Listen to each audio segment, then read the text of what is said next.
Ladies and gentlemen, it is time once more to get involved and help us end the violence against women. This time I won't be running for you, but I'll be performing in... What's your name and which piece are you performing? I'm Jenna and I'm performing The Woman Who Loved to Make Vaginas Happy.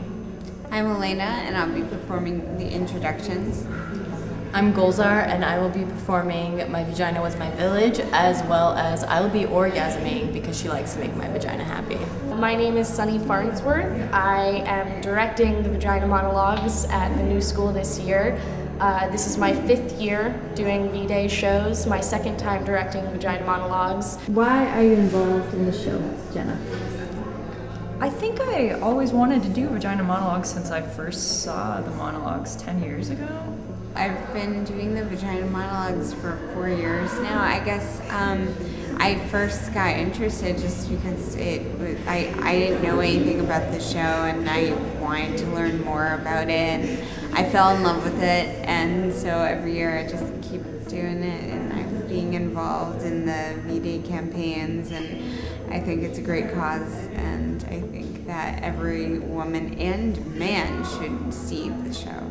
I first got involved in the Vagina Monologues because I love the way it's enlightening, it's touching, it's absolutely hilarious, and all rolled into that, it's activism, and it teaches people about violence against women, but it does it in a way that's easy to retain, and I think it's really funny, and I want to be a part of that, so... Every year, Eve Ensler, the playwright and founder of the VDay movement, chooses one particular country that she focuses on. Then 10% of the entire money that is being raised around the globe for the VDay movement goes to the women that live there. This year, and the past year since the situation is so severe, these were the women of the Democratic Republic of the Congo. Here's some background information. The Congo has been involved in a civil war since 1994, which is said to be the deadliest conflict since World War II and the deadliest civil war in the history of humankind. The reason for this conflict is the vast richness of the natural resources in the Congo. The Congo holds over 80% of tin and coltan, which are minerals that are necessary for the production of cell phones, laptops, digital cameras, and other electronics.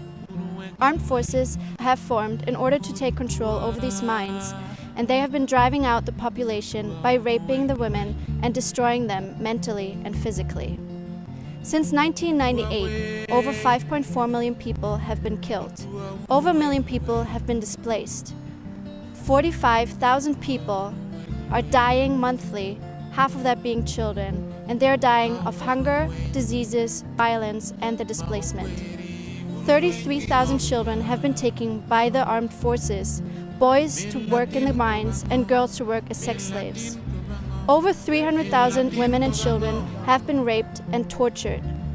This is 75% of all rapes that are taking place globally at the moment. Why do you think people should see the show? There's just so many perspectives in this play. It covers so many different aspects of women's experience. I think that is exciting. Like, you could actually see it over and over again and take away something different every time.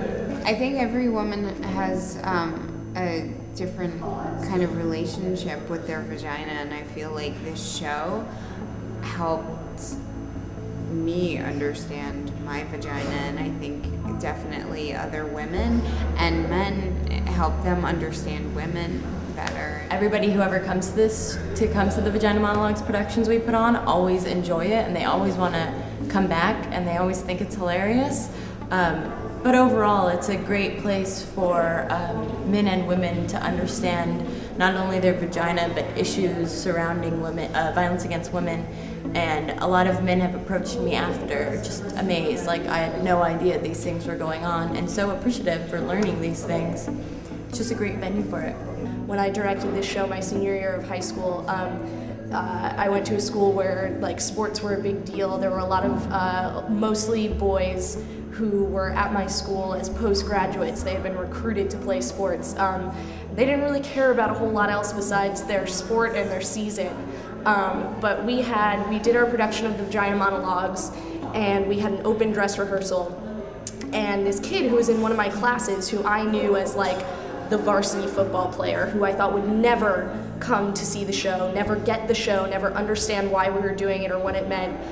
He came to see our open dress rehearsal and then posted an announcement on the school email server to everyone in the school that basically just said, go see the Vagina Monologues. It's amazing. It will change your life. Get yourself educated.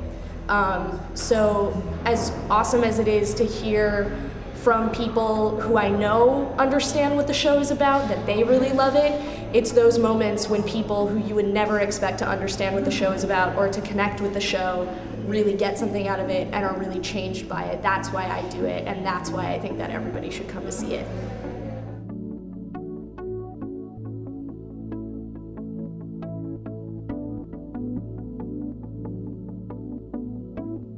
Thank you very much for watching. I hope to see you all at the performances. And if you can't make it out to New York City, please get involved through facebook.com and check out VDay.org for more information. This was Laura Teese, The Changemaker, New York.